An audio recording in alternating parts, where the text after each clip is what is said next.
జనం ఓట్లేయించుకోవాలని బాండ్ పేపర్లు రాసి 6 గ్యారెంటీలు 100 రోజుల్లో అమలు చేస్తామని మొదటి సంతకం దాని మీదనే పెడతామని అసెంబ్లీలో చట్టబద్ధత తెస్తామని నమ్మించి ఓట్లేయించుకున్నారు. కానీ గెలవంగానే ఓడదాటినాక ఓడమల్లప్ప, ఓడదాటినాక బోడమల్లప్ప కథ చేశారు. గెలిచిండ్రు, ఆగం చేసిండ్రు. ఎంత దుర్మార్గం! ఒక్కటన్నా అమలైందా? మా అక్క చెల్లెళ్ళు ఆలోచించండి.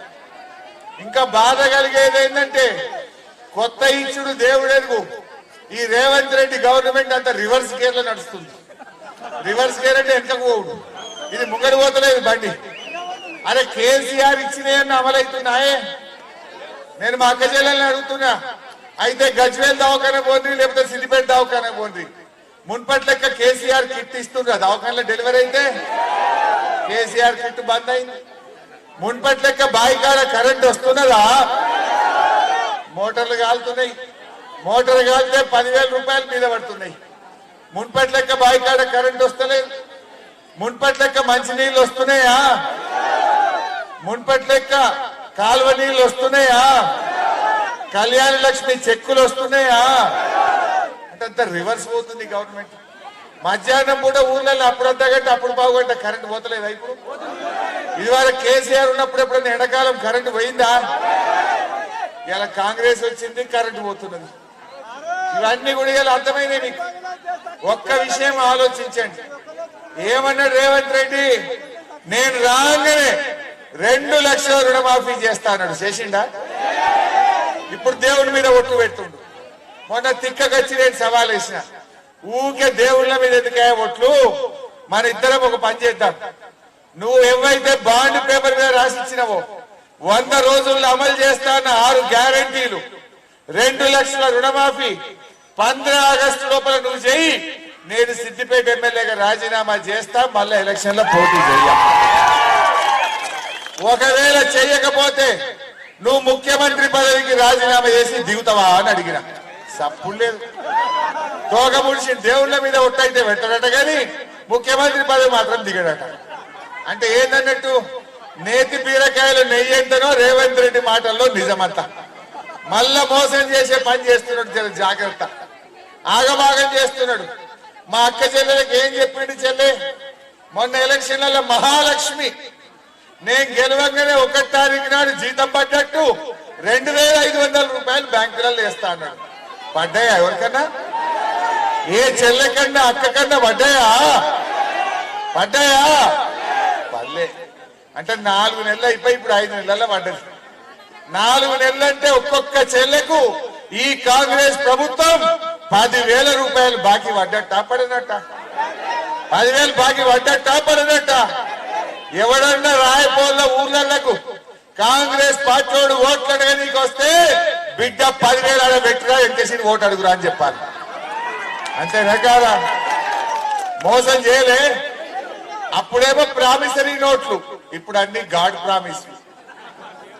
అప్పుడేమో ఓట్ల కోసం అసెంబ్లీ ఎన్నికల ముందు ప్రామిసరీ నోట్లు వచ్చిన కొడుకులు, ఇప్పుడు పార్లమెంట్ ఎన్నికల్లో ఓట్లు అడగడానికి గాడ్ ప్రామిస్ అంటున్నారు. ఇక ఇలా నమ్ముదామా ఈ దొంగల్ని? మా అవ్వతాతలు కనబడుతుర్రు, ముసలోళ్ళు కనబడుతుర్రు. ఏమన్నారు మొన్న? అవాది పెంచానంట అన్నాడు. 2,000 అన్నది. అంటే మళ్ళా నెల డిసెంబర్ లో మా కాంగ్రెస్ గవర్నమెంట్ రాగానే 4,000 ఇస్తా అన్నాడు. పడ్డాయా 4,000? మా బీడీ కార్మికులకు, మా వితంతురాలకు, మా అవ్వాతాతలకు 4,000 పడ్డాయా? పడలే కదా. మళ్ళా 4,000 దేవుడెరుగు. నడిమిట్ల జనవరి నెల ఇచ్చే 2,000 కూడా ఎగరగొట్టిండు. 1 నెల అది కూడా ఎగరగొట్టిండు. ఎందుకంటే సామెత ఉండే, అన్న వస్త్రానికి పోతే ఉన్న వస్త్రం పోయిందట. ఈ కాంగ్రెస్ వాళ్ళు 4,000 ఇస్తారని ఆశ పెడితే జనవరిలో ఇచ్చే 2,000 ఎగ్గొట్టిండు రేవంత్ రెడ్డి. అదన్నా చక్కగా ఇస్తుందా చెల్లె? పాపం ముసలోళ్ళు పోస్ట్ ఆఫీస్ కు పొద్దుగా లేచి పోగానే ఏ పెన్షన్ వల్లే పోంటుడు ఆయన. నెలంతా తిరిగి తిరిగి ఎండల ఎప్పుడో 30వ తారీఖు ఎత్తుండు లాస్ట్ కు. ఆ ఇచ్చే 2,000 కూడా చక్కగా ఇస్తలేడు ఇవాళ రేవంత్ రెడ్డి. ఆలోచించండి. మా రైతులకు ఏం చెప్పిండే? కేసీఆర్ అంటే రైతులకు బాగా నమ్మకం ఉండే. కేసీఆర్ వచ్చినాక బాయికాడ ఫ్రీగా కరెంట్ ఇచ్చిండు. మోటార్లు గాలలే, 24 గంటల కరెంట్ ఇచ్చిండు. కరోనా వచ్చిన కష్టకాలంలో కూడా టైం మీద రైతు బంధు ఇచ్చిండు కేసీఆర్, రైతు బీమా ఇచ్చిండు కేసీఆర్, చెరువులు బాగా చేసిండు కేసీఆర్, కాలువలు తవ్వి ఎండాకాలంలో నీళ్లు ఇచ్చిండు కేసీఆర్. రైతులంతా కేసీఆర్ కోటేస్తుందని రేవంత్ రెడ్డి మనం నమ్మించి మోసం చేసిండు. ఏమన్నాడు కేసీఆర్ 10,000 ఇచ్చిండు, నేనేస్తే 17,000 ఇస్తా రైతు బంధు అన్నాడు. పడ్డా ఎవరికన్నా పడ్డాయే? మరి కుల్లం కుల్ల 15,000 పడ్డోళ్ళంతా కాంగ్రెస్ కి అయిందే, పడనోళ్ళంతా కారుకు కేసీఆర్ కి అయింది. ఇక లొల్లిపోతుంది, పీడపోతుంది కాంగ్రెస్ వాళ్ళు. ఇచ్చినారే పోనే ఇచ్చే 5,000 పడ్డాయా ఇప్పటికీ? అవి కూడా పురాగ వల్ల ఇంకా అవి ఊరిచ్చి ఊరిచ్చి రోజంత అయితే కళ్ళాలకు వడ్లొచ్చినా ఇంకా పెట్టుబడి సాయం రాలే. ఇగో ఇది కాంగ్రెస్ సర్కార్. కరోనా వచ్చినప్పుడు కష్టం ఉండనాడు, ఆందోళన ఎన్నాడు కూడా కేసీఆర్ టైం మీద రైతు బంధు వేయలేదు. అప్పుడు ఇప్పుడు ఏమైందే? శిలకు పెట్టిన పైసలు ఏ శాతం అయితే లేదు. గీళ్ళని నమ్ముతే రేపు ఉంటామా మనం? ముంగట పార్లమెంట్ ఎలక్షన్ పెట్టుకొని 4 రోజులు అయితే ఓట్లు పెట్టుకొని ఇప్పుడే గిట్ల చేస్తుండు. రేపు ఓట్లు అయిపోతే ఈ కొడుకులు మనకు దొరుకుతారా? దొరుకుతారే? 4 ఏళ్ల దాకా మళ్ళీ దొరకరు. జర జాగ్రత్త. ఇంకెవరన్నా కాంగ్రెస్ పార్టీ గిట్ట ఓట్లు వేయడం అంటే వాళ్ళ మోసాలను మనం ఆమోదించినట్టు, వాళ్ళ అబద్ధాలను మనం ఆమోదించినట్టు అవుతుంది. వాళ్ళ అబద్ధాలను ఆమోదిద్దామా? రేపు నేను అసెంబ్లీలో కొట్టాలన్నా వద్దా? మీకోసం కొట్టాలన్నా వద్దా? కులం బంగారం ఇస్తానని ఇచ్చిండు ఎవరికన్నా? కులం రాలే కానీ వచ్చే ₹1,00,000 చెక్ కూడా బంద్ అయింది. దావకాన పోతే కేసీఆర్ కిట్టు బంద్ అయింది. అందువల్ల నేను రేపు కొట్టాడాలి. మీరు ప్రశ్నించే గొంతు మన వెంకట్రామరెడ్డి గారిని మీరు గెలిపియండి. అసెంబ్లీలో మీకోసం నేను కొట్లాడతా. రేవంత్ రెడ్డిని ఈ కాంగ్రెస్ పార్టీ మెడలు వంచి ఎట్లయ్యో 4,000 అవ్వాతాతల కోసం అని కొట్లాడతా. ఎట్లయ్యో మా అక్క నెలలకు 2,500 అని నేను కొత్త ప్రభాకర్ రెడ్డి కలిసి బల్ల గుద్ది అసెంబ్లీలో మీకోసం మాట్లాడతా. దయచేసి ఆలోచించండి. ఇలా ఈ కాంగ్రెస్ వాళ్ళు ఎంతసేపు అబద్ధాలు చెప్పుడు, తప్పుడు ప్రచారాలు చేసుడు తప్ప పేద ప్రజల కోసం ఆలోచిస్తలేరు. కాలేజీ పిల్లలకు 4,000 నిరుద్యోగ వృత్తిస్తామన్నారు, మోసం చేసింది. ఇట్లా చెప్పుకుంటూ పోతే ఇంకా చాలా ఉన్నాయి. కానీ నేను మీకు చెప్పేది ఒకటే, బీడీలు చేసే అక్క చెల్లెలు కూడా రాయపోళ్ళు ఎక్కువ ఉంటారు. ఒక విషయం బాగా వినాలి. బీడీలు చేసేటోళ్ళు కాంగ్రెస్ వాడేమో పుర్రె గుర్తు పెట్టిండు బీడీ కట్టల మీద, బీజేపీ వాడేమో జీఎస్టీ పెట్టిండు. 28% పన్ను వేసిండు బీడీ కట్టల మీద. ఆ దెబ్బకి ఏమైంది? 24-25 రోజుల బీడీ ఆకు దొరికేది 7 రోజులు 10 రోజులే ఆకు దొరుకుతుంది. చేతి నిండా పని దొరకలేదు. ఇంకా ఈ జాలదట బీజేపీ కూడా కొత్త కథ పెట్టిండు. మనకింత పిఎఫ్ పెన్షన్ అని ఉంటది. ఆ పిఎఫ్ పెన్షన్ ఇంతకు ముందు ₹1,000 500 వస్తుండే రిటైర్ అయినాక. ఈ బీజేపీ కూడా ఏం చేసిండు ఇప్పుడు అంటే 3,600 పని దినాలు చేస్తేనే పిఎఫ్ పెన్షన్ అట. అంటే మనకు 30 ఏళ్ళు పని చేస్తే కూడా పింఛన్ రాదు. 30 ఏళ్ళు పని చేయాలట పిఎఫ్ పెన్షన్ రావాలంటే. అంటే మన పెన్షన్ ఊడగొట్టి జీఎస్టీ పెట్టిన బీజేపీకి ఓటేస్తారా? బీడీలు చేసి అక్క చెల్లెలు పుర్రె గుర్తు పెట్టి నీ చేతుల చాటల పని లేకుండా చేసిన కాంగ్రెస్ ఓటేద్దామా? ఇలా బీడీలు చేసే అక్క చెల్లెలకు జీవన భృతి నెలకు ₹2,000 ఇచ్చిన కేసీఆర్ కు అండగా నిలవాలనా వద్దా? కేసీఆర్ ఏమో బీడీలు చేసే వాళ్ళని కడుపులో పెట్టుకొని కాపాడుకున్నాడు, తమ చెల్లెల లెక్క చూసుకున్నాడు. కాంగ్రెస్ వాడు జీఎస్టీ పెట్టే, బీజేపీ వాడు జీఎస్టీ పెట్టే, కాంగ్రెస్ వాడేమో పుర్రె గుర్తు పెట్టే. అందువల్ల ఆలోచించండి. ఈ బీడీలు చేసే అక్క చెల్లెలను కాపాడుకున్నది, కడుపులో పెట్టుకొని సాదుకున్నది బీఆర్ఎస్ పార్టీ కారు గుర్తు. అన్నం పెట్టిన చేయిని మనం కాపాడుకోవాలి. బీడీలు చేసే అక్క చెల్లెలందరూ దయచేసి కారు గుర్తుకు ఓటేసి వెంకట్రామరెడ్డి గారిని గెలిపియాలని చెప్పి నేను అక్క చెల్లెలను కోరుతా ఉన్నా. మళ్ళీ మొన్ననే 4 నెలల కింద నీ ముఖం బాగలేదయా, నువ్వు ఎడ్లన్నావు, నాగలన్నావు, నిరుద్యోగ భృతి అన్నావు, రైలు అన్నావు, టెక్స్టైల్ పార్క్ అన్నావు, మమ్మల్ని మోసం చేసినామని మొన్ననే మీరు బుద్ధి చెప్తుంది. 4 నెలలు కాలే మళ్ళీ వచ్చిండు ఆయన. ఇప్పుడు మొన్న ₹1 రేపు చెల్తారా? నువ్వు మొన్ననే మోసం చేస్తుంది. మళ్ళా రఘునందన్ అంటే ఆయన వచ్చి మళ్ళీ ఇప్పుడు మళ్ళా మాయ మాటలు చెప్తున్నాడు. దయచేసి ఆలోచన చేయండి. చెప్పుకోవడానికి పథకాలు లేవు, చేసిన పని లేదు కనుక క్యాలెండర్లు పంచుకుంటూ తిరుగుతున్నారు వాళ్ళు. క్యాలెండర్లు తప్ప చేసిన పని ఏమైనా ఉన్నదా? అదే మనం కేసీఆర్ మనం ఇప్పుడు బీఆర్ఎస్ లో ఉన్నాం. ఏం చేసిండ్రా అంటే మనం చెప్తాం. 2000 పింఛన్ ఇచ్చినాం, రైతు బంధు ఇచ్చినాం, రైతు బీమా ఇచ్చినాం, కళ్యాణ లక్ష్మి ఇచ్చినాం, దవాఖాన్లు పెట్టినాం, కేసీఆర్ కిట్ పెట్టినాం, మెడికల్ కాలేజీలు తెచ్చినాం, కాలువలు తవ్వినాం, చెరువులు మంచిగా చేసినాం, నీళ్లు తెచ్చినాం అని చెప్తాం. బీజేపీ ఏం చెప్పాలి చెల్లె? ఏం చెప్పాలి బీజేపీ? ఏమన్నా చేసిండా బీజేపీ? కొన్ని చేసిండు, కొన్ని చేసిండు కానీ 350 సిలిండర్లు 1000 రూపాయలు చేయలే బీజేపీ. చేసిండా లేదా? 60 రూపాయలు ఉన్న పెట్రోల్ డీజిల్ ని 100 రూపాయలు చేసిండా లేదా? జిఎస్టీ పెట్టి పాల మీద, పెరుగు మీద, మంచి నూనె మీద, పప్పు మీద, ఉప్పు మీద ధరలు పెంచిండా లేదా? కందిపప్పు 170 రూపాయలు అయిందా లేదా? నూనె ధర పెరిగిందా లేదా? మరి అవన్నీ చేయలేదంటారేమే మీరు? గిన్ని చేసిన బీజేపీకి మళ్ళీ ఒకటేద్దామా? ఇంకా ఏద్దామా? అరే ఓ దళితులకు సేవ చేసిండా, ఓ బీసీలకు చేసిండా, మా అక్క చెల్లెలకు ఏమైనా చేసిండా, బీడీలు చేసేటోళ్ళకి ఏమైనా చేసిండా, ఈ రైతన్నులకు ఏమైనా చేసిండా? ఒక్క పైసా పని చేస్తే ఒట్టు. మన కేసీఆర్ కష్టపడి ఎరువులు ఇచ్చి పెట్టుబడి సాయం చేసి పుట్ల కొద్ది వడ్లు పండించిండు. ఈ ఢిల్లీడు వడ్లు కొనమని మనం ఢిల్లీకి పోతే అంటాడు, నూకలు బుక్కు నేర్పుడు మీ వాళ్ళకి మేము ఎడగొట్టాం ఈ వడ్లన్నీ అన్నాడు. ఎండాకాలం వడ్లే పట్టిస్తే నూకలు అవుతాయి, మీరు ఎప్పుడు కొన్నట్టు బాయిల్ రైస్ కొనుండ్రి అని ఢిల్లీకి పోయి అడిగినాం మనం. అప్పుడు నూకలు బుక్కుమన్నాడు బీజేపీ.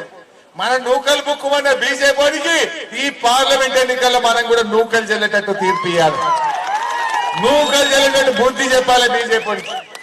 వడ్లు కూడా శాత కాదు బీజేపీ అంటే రేపు ఓట్లాడుతుందట మనం. మేము అప్పుడు పోయి అడిగితే ఏమన్నారు, అగో ఏందా గితకనం వడ్లు పడుతున్నాయి తెలంగాణలో, ఏం చేసినావు కేసీఆర్? ఏమన్నా మ్యాజిక్ చేసినావా, ఏమన్నా మంత్రం వేసినావా అంటారు బీజేపీ. ఏం చేసిండు కేసీఆర్? ఇంత నీళ్లు తెచ్చిండు, ఇంత పెట్టుబడి ఇచ్చిండు, ఇంత ఎరువులు ఇచ్చిండు, ఇంత చెరువులు మంచిగా చేసిండు. ఇంకా పంట పంటే కూడా కొనశాత కాలే. మొన్న ఢిల్లీకి వెళ్ళి రిపోర్ట్ వచ్చింది, దేశంలో పంట ఉత్పత్తిలో 11% పెరిగిన ఒకే ఒక్క రాష్ట్రం తెలంగాణ రాష్ట్రం. అది కేసీఆర్ కృషి. దేశం యావరేజ్ 3%, కానీ తెలంగాణ 11% పంట ఉత్పత్తి పెరిగింది. మ్యాజిక్ చేస్తానో మంత్రం వేస్తానో కాలే అది. ఎరువులు ఇస్తే, గోడౌన్లు కడితే, నీళ్లు ఇస్తే, పెట్టుబడి సాయం చేస్తే, రైతుల్ని ఆదుకుంటే గంత బంగారం వస్తుంది పంట పండింది. ఇంకా కేసీఆర్ ను కాపాడుకోవద్దే. ఏమంటాడు రేవంత్ రెడ్డి? మొన్న కేసీఆర్ ను పట్టుకొని మొన్న కేసీఆర్ అడిగిండు, ఏమైందయ్యా నీ రుణమాఫీ అని అడిగిండు, ఏమైందయ్యా నీ రైతు బంధు అని అడిగిండు. అరే పంటలు ఎండిపోతున్నాయి, రైతుల్ని కాపాడవయ్యా, ఏమన్నా సాయం చెయ్యని కేసీఆర్ అడిగిండు. అడిగితే రేవంత్ రెడ్డి తెలంగాణ తెచ్చిన పెద్ద మనిషి, సావు నోట్లో తలబెట్టి తెలంగాణ తెచ్చిన కేసీఆర్ ను పట్టుకొని ఈ రేవంత్ రెడ్డి మాట్లాడింది మీకు యాదుకున్నదా? ఏమంటాడు? కేసీఆర్ ని షెడ్డి ఊడగొడతా. గిదా రేవంత్ రెడ్డి మాట్లాడు? గిదా భాష రేవంత్ రెడ్డి మాట్లాడేది? కేసీఆర్ నువ్వు ఇచ్చిన పని ఏమైంది అని అడిగిండు. ఇంకా రైతుల్ని కాపాడు అన్నాడు, అవతాతలకు 4000 పింఛని అన్నాడు, అక్క చెల్లెలకు 2500 రూపాయలు ఎప్పుడు ఇస్తావు అని అడిగిండు, రైతులకు రుణమాఫీ ఎన్నటి చేస్తావు మాట తప్పినవు అని అడిగితే గంత పెద్ద మనిషిని కేసీఆర్ ను పట్టుకొని గా మాట మాట్లాడతాడు.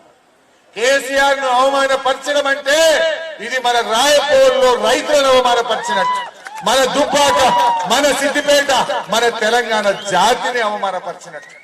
అరే సావు నోట్ల తెలంగాణ తలబెట్టి తెలంగాణ తేలేదే, సచ్చి బతికి తెలంగాణ తెచ్చిండు. కేసీఆర్ తెలంగాణ లేకపోతే ఈయన పిసిసి అధ్యక్షుడవునా, నీ ముఖానికి ముఖ్యమంత్రి అయిదువా? గా కేసీఆర్ ను గట్ల మాట్లాడి అవమానపరిచిన ఈ రేవంత్ రెడ్డి మనకు అవసరమా? ఆయనకు మనం బుద్ధి చెప్పాలనా వద్దా? నేను అడుగుతున్నా అక్క చెల్లెలను, 2000 పింఛన్ ఇస్తాటే ఇచ్చి మాట నిలుపుకోలేదా కేసీఆర్? బీడీ కార్మికులకు 2000 ఇయ్యలేదా? బిడ్డ పెళ్లి పెడితే 1,00,000 రూపాయలు ఇయ్యలేదా? దవాఖానకు పోతే కేసీఆర్ కిట్ ఇచ్చి సర్కారు దవాఖానలు మంచిగా చేయలేదా? ఇలా మంచినీళ్ళు ఇచ్చి అక్క చెల్లెల కష్టాలు, ఎండాకాలం కూడా మంచినీళ్ళు వచ్చినాయంటే కేసీఆర్ చేయలేదా? గంత మంచిగా కేసీఆర్ ని పట్టుకొని గా మాట రేవంత్ రెడ్డి మాట్లాడొచ్చు నా చెల్లె.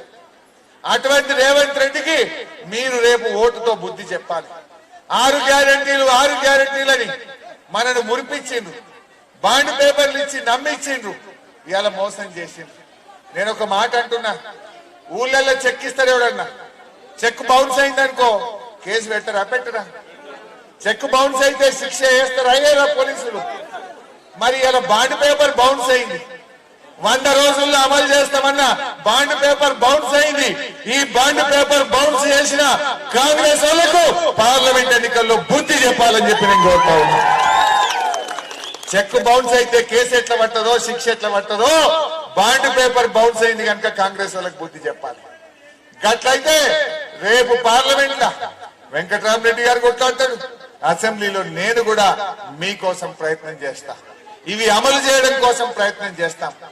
ఈ బీజేపీలో గిట్ట మనల్ని నమ్ముతారా ఏమి? ఆ రఘునందన్ గిట్ట నమ్మిర్రు అనుకో, ఆ నీళ్లు లేని బయలుపడ్డట్టు అవుతుంది. ఆయన నీళ్లు లేని బయలుపడ్డ ఎట్లయితామో ఈ రఘునందన్ నమ్మితే మళ్ళీ గట్ల అవుతాం. ఇది వరకు ఒకసారి మోసపోయినాం, మళ్ళా మోసపోవుడు వద్దు. పాపం వెంకట్రామరెడ్డి ఎంపీగా పనిచేసుడే కాదు, ఒక 100 కోట్ల నిధి పెట్టి ట్రస్ట్ ద్వారా మీ పిల్లల చదువుల కోసం కాలేజీ ఫీజులు కడతా అంటుండు. మీ పిల్లలకు పోటీ పరీక్షలు రాయడానికి ఉచితంగా 1 రూపాయి లేకుండా కడుపు నిండా అన్నం పెట్టి ట్రైనింగ్ ఇస్తా అంటుండు. అక్క చెల్లెళ్లకు కుట్టు శిక్షణ చేపించి ఉచితంగా కుట్టు మిషన్లు కొనిస్తా అంటున్నాడు వెంకట్రామరెడ్డి గారు. 10 లక్షల రూపాయల ఉచిత బీమా చేయిస్తా అంటున్నాడు వెంకట్రామరెడ్డి గారు. మరి ఇవన్నీ కావాలంటే పేదల మనిషి, కష్టాలు తెలిసిన మనిషి. ఇంకొక మాట చెప్పి ముగిస్తా. వెంకట్రామరెడ్డి ఎక్కడ సంగారెడ్డిలో జాయింట్ కలెక్టర్ గా ఉండే అప్పుడు మన దుబ్బాకకేలి చేనేత కార్మికుల పిల్లలు తల్లిదండ్రి పద్మశాలీలు 2 చనిపోయింది. 2 ఆడపిల్లలు ఆయన దగ్గరికి సంగారెడ్డికి పోయింది. ఆడపిల్లలు, చిన్న పిల్లలు పోయి మా అమ్మ నాయన 2 చచ్చిపోయింది, మేము అనాథలమైనం, మాకెవరు లేరు అని కలెక్టర్ గా ఆయన సంగారెడ్డిలో ఉంటే కాగితం తీసుకొని ఆడపిల్లలు పోయింది. ఆ పిల్లల్ని చూసి కళ్ళల్లో నీళ్లు పెట్టుకొని ఆ 2 ఆడపిల్లలను దత్తత తీసుకొని ఆ పిల్లల్ని తన దగ్గరనే హాస్టల్లో పెట్టి చదివించి పెద్ద చేసి ఆ పిల్లలకు ఉద్యోగాలు ఇప్పించి ఆ ఆడపిల్లలకు కన్న తండ్రిలాగా పెళ్లి చేస్తున్నటువంటి వ్యక్తి వెంకట్రామరెడ్డి గారు. అన్నం ఉడికిందా లేదా అని చూడడానికి ఒక్క మెతుకు ముట్టుకుంటే తెలుస్తుంది. అట్లా ఎంతో మంది పేద పిల్లల్ని చదివించినటువంటి మంచి మనసున్న మనిషి మన వెంకట్రామరెడ్డి. మరి రఘునందన్ సంగతి మీ తెలియదా?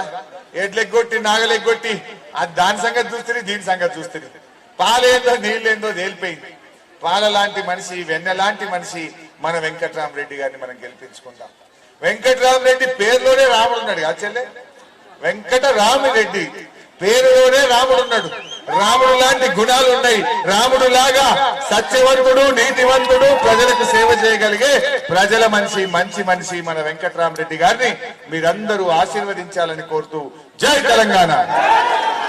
కారు కోటేశ్వరులు చేయలేవట్టుడు, లేకపోతే ఏమనుకోండి. కారు గుర్తుకే, కారు గుర్తు.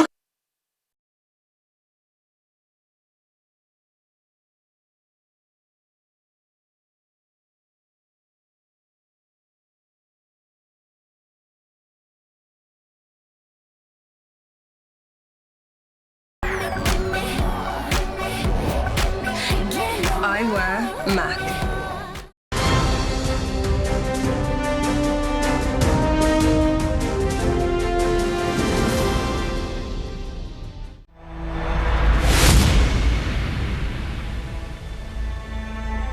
ఆయన తెలంగాణను ఆశించారు, ఆయన తెలంగాణను శ్వాసించారు.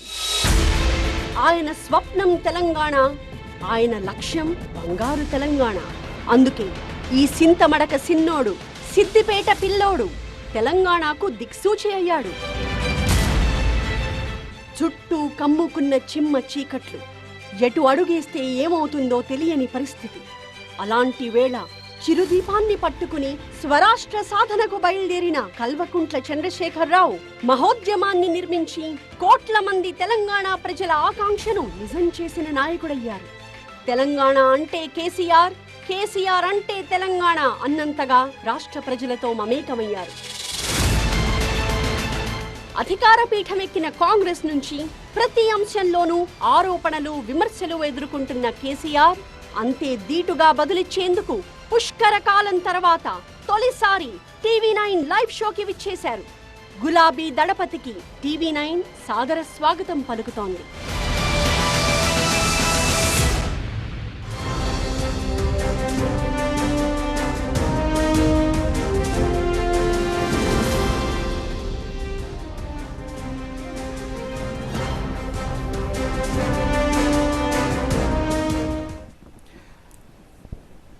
నమస్కారం. None other than KCR, Telangana బాపుగా పిలుచుకుంటున్న కేసీఆర్ ప్రస్తుతం టీవీ నైన్ స్టూడియోలో ఉన్నారు. నమస్కారం కేసీఆర్ గారు. నమస్కారం. ఆఫ్టర్ లాంగ్ టైం 14 సంవత్సరాల తర్వాత మీరు టీవీ నైన్కి వచ్చారు. తెలుగు మీడియాకు కూడా మీరు ఇంటర్వ్యూ ఇవ్వటం 14 సంవత్సరాల తర్వాత జరుగుతుంది. Long gap. కానీ ఈ లాంగ్ గ్యాప్లో మీ దగ్గర నుంచి రాబట్టాల్సిన, ఇప్పుడు తెలుసుకోవాల్సిన, లేకపోతే ప్రజలకి చెప్పాల్సిన విషయాలు చాలా ఉన్నాయి. అన్నీ కలగలిపి 2 గంటల పాటు మీరు డీటెయిల్గా ఎక్స్ప్లెయిన్ చేయాల్సిన బాధ్యత కనిపిస్తోంది.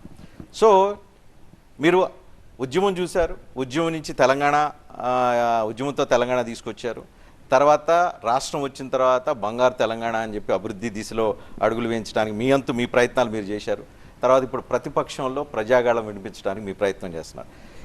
ఇప్పుడున్న మీరు ఉద్యమం, అధికారం, ప్రతిపక్షం 3 చూసిన మీరు ఇప్పుడు ప్రజెంట్ నడుస్తున్న తెలంగాణ మీకు ఎలా ఉంది, ఎలా అనిపిస్తుంది, ఏం కనిపిస్తుంది? ఏముందండి, ఇప్పుడు ఎన్నికల సందర్భంలో కాంగ్రెస్ పార్టీ అడ్డగోలు హామీలు ఇవ్వటం, దాన్ని చూసి ప్రజలు టెంప్ట్ అయిపోయి వాళ్ళకు 1.8% మాకంటే ఎక్కువ ఓట్లు వేయటం, తద్వారా వాళ్ళు అధికారంలోకి వచ్చినారు. ఆ తదనంతరం ప్రజలు చాలా సీరియస్గా ఆశోపహతులైనారు, గాయపడ్డారు. రైతాంగం విలవిల్లాడుతూ ఉంది. ఏ ఒక్క ఆస్పెక్ట్లో కూడా పరిస్థితులు సరిగా లేవు.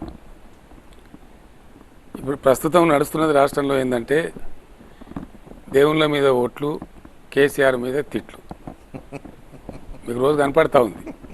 ఆ ముఖ్యమంత్రి గారు, ఇతరులు వాళ్ళు వాగ్దానాలు నెరవేర్చలేక విలవిల్లాడిపోతూ పార్లమెంట్ ఎలక్షన్లో ఓటమి తప్పదు, భంగపాటు తప్పదు అని గమనించుకొని అవుట్ ఆఫ్ ఫ్రస్ట్రేషన్ వాళ్ళు చూపిస్తున్నటువంటి ప్రదర్శన ఏదైతే ఉందో, ఒక పక్క సభలు అటర్ ఫ్లాప్ అవుతూ ఉన్నాయి.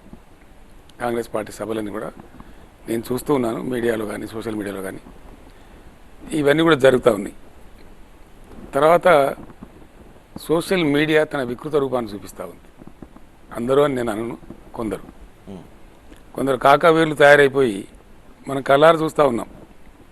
మొన్ననే ఒక వార్త వచ్చింది, 18 రోజుల్లోనే ఒక 700 కోట్ల బీర్లు తాగేశారు రాష్ట్రంలో అని చెప్పి పేపర్లలో, అన్నిట్లలో న్యూస్ ఛానల్స్ వార్తలు వచ్చినాయి. ఈ కాకా ఛానల్స్ కానీ, కొన్ని రకాల విషయం చెప్పే పత్రికలు కానీ, కేసీఆర్ ఉన్నప్పుడు మద్యం అమ్మకాలు పెరిగితేనేమో రాష్ట్రానికి తాగుబోతులు చేస్తున్నారు. ఈరోజు బీర్ల అమ్మకాలు, విస్కీ అమ్మకాలు, మద్యం అమ్మకాలు పెరిగితే ఎండతాపం వల్ల ప్రజలు తాగుతున్నారు అని దాన్ని సమర్థించే ప్రయత్నం చేస్తూ ఉన్నారు.